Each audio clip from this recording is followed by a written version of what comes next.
សួស្តីបងប្អូនថ្ងៃនេះនាងខ្ញុំមានមុខម្ហូបថ្មីទៀតហើយ Steep សាច់គោតោះទៅមើលពីរបៀបធ្វើទាំងអស់គ្នាដើម្បីទទួលបានវីដេអូថ្មីសូមចុច Subscribe រួចរូបកណ្ដឹងរួចជ្រើសរើសយក All ដើម្បីទទួលបានវីដេអូថ្មីពីយើងខ្ញុំនេះសាច់គោយើងចំនួន8ខាំបងប្អូនតាមទៀតនេះខ្ទឹមយើងហ្នឹងយើងដំចំនួន4កាពឹសនេះខ្ទឹមច្រាំយើងចំនួន4កាពឹសនេះបន្លែយើងមានពីងប៉ោះមានផ្សិតពោតបារាំងឥឡូវយើងចាប់ផ្ដើមហាន់សាច់យើងសាច់យើងហ្នឹងយើងហាន់វានេះ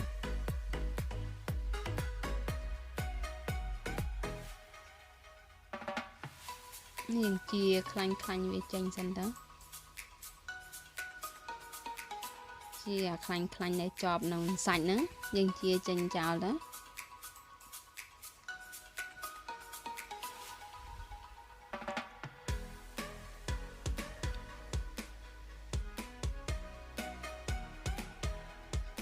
នេះតាមទៀតយើងវះវាមកវះវាជាប្រទេសឲ្យរៀងក្រាស់បន្តិចហ្នឹងបងប្អូនយើងវះរៀងក្រាស់បន្តិចណា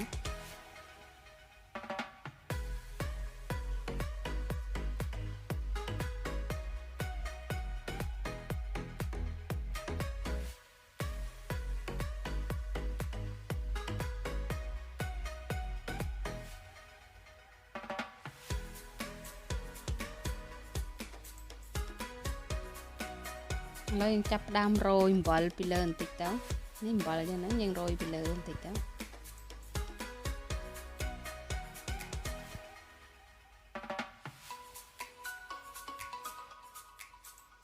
តាមទៀតម្សៅស៊ុបយើងហ្នឹងរោយពីលើបន្តិចទៅ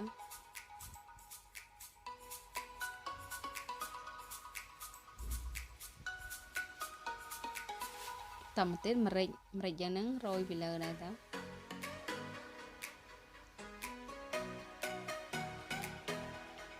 នេះយើងចាប់ដើមមកលាបដាក់វាប្រឡាក់វាទាំងសងខាងយើងប្រឡាក់វាចូលជាតិគ្នាបន្តិចសិនទៅ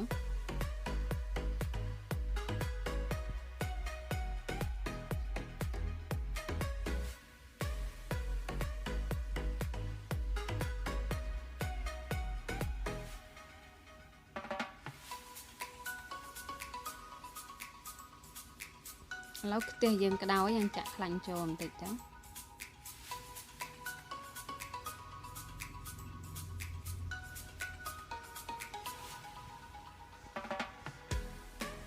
ឡូវយើងដាក់សាច់ចូល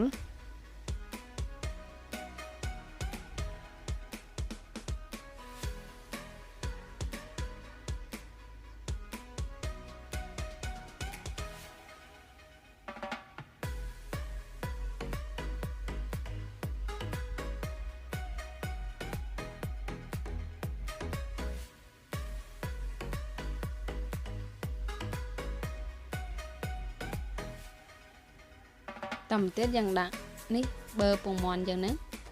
នេះយើងដុសប្រហែលចុងសាព្រាសិនទៅ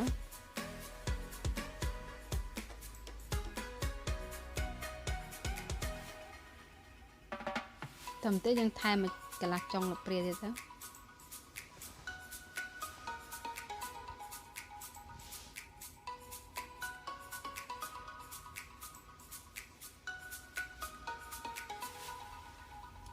នេះបន្ទាប់ទៀតយើងដាក់ខ្ទឹមយើងចូលហើយយើងដួសបឺហ្នឹងទឹកបឺហ្នឹងយើងស្រោចពីលើសាច់ហ្នឹងទៅដើម្បីវាចូលជាតិគ្នា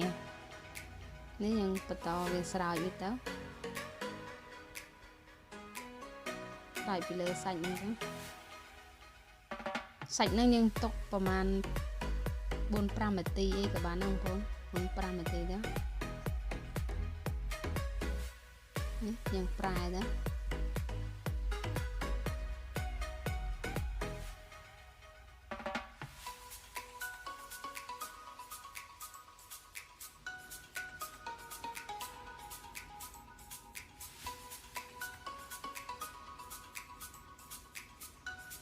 នេះយើងប្រែវាទៅ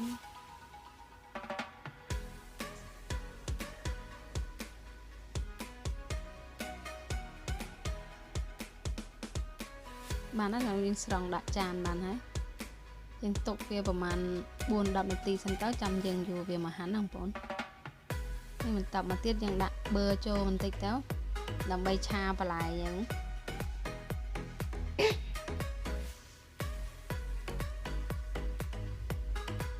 នេះឥឡូវយើងដាក់ពោតបារាំងចូល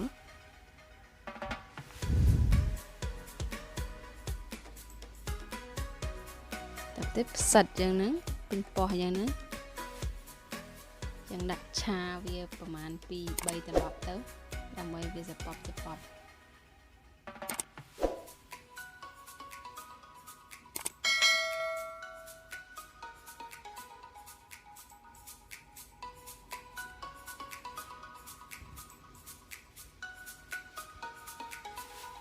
តាមទៀតយើងដាក់ខ្ទឹមច្រាំយើងហ្នឹងចូលបន្តិចទៅដើម្បីវាឈ្ងុយ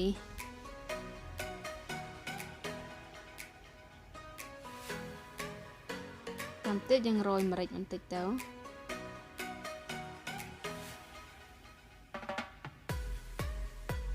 ប៊ីចេងយើងមកបន្តិចទៅអំបិលយើងបន្តិចទៅ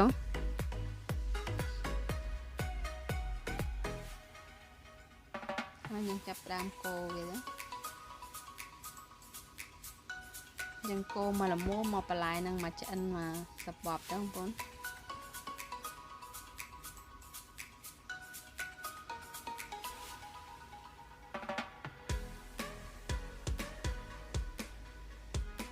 តែបន្លែបងប្អូនចង់ដាក់ជាផ្កាស្ពៃជាស្នៀតពោតอะไรជាស្នៀតពោតអីក៏បានដែរណា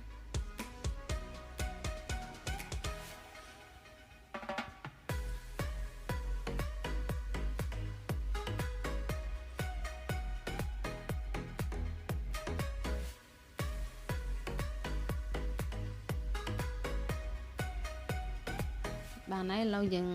ចាប់វាដាក់ចានទុកមកដប់សិន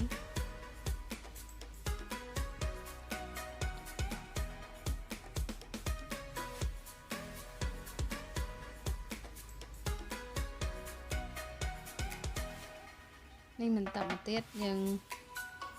ដាក់ទឹកម្ទេសចំនួន4 ល្ព្រាបាយទឹកម្ទេសយ៉ាងណាតាមទៀតទឹកធម្មតាយ៉ាងហ្នឹងចំនួន4 ល្ព្រាបាយ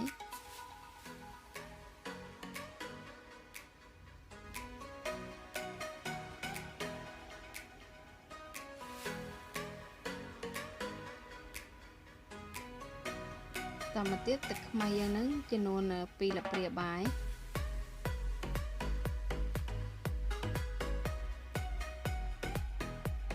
តាមទៀតនេះប៊ីចេងយ៉ាងហ្នឹងយើងដាក់បន្តិចទៅយើងកូរវាទៅស្ករសយើងចំនួន4 ល្ព្រាបាយ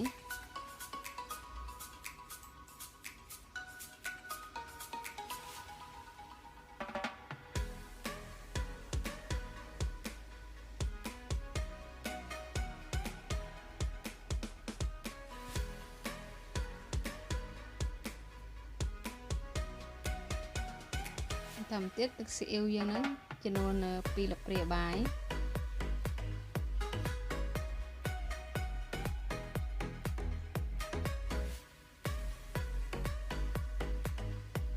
នេះខ្ទឹមយើងហ្នឹងខ្ទឹមច្រាំយើងហ្នឹងយើងដាក់ចូលទៅកូរវាទៅ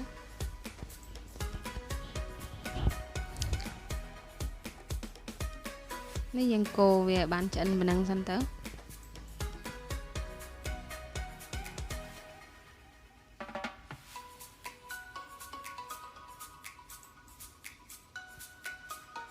តាមទៀតយើងដាក់ខ្ទឹមបារាំងយើងហ្នឹងចូលដែរទៅ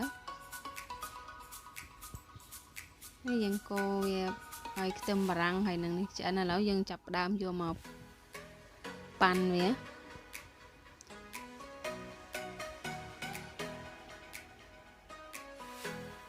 ហើយយើងចាប់ដើមក្លុកវាទៅនេះ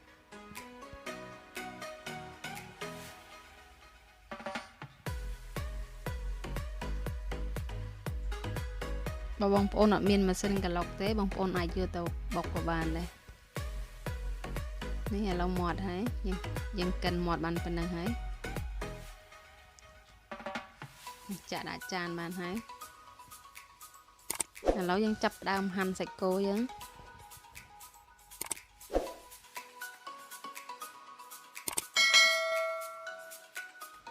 នេះយើងហាន់សាច់គោរួចហើយយើងយកទៅដាក់ទៅរៀបក្នុងចានទៅជាការស្រេចហ្នឹងបងប្អូន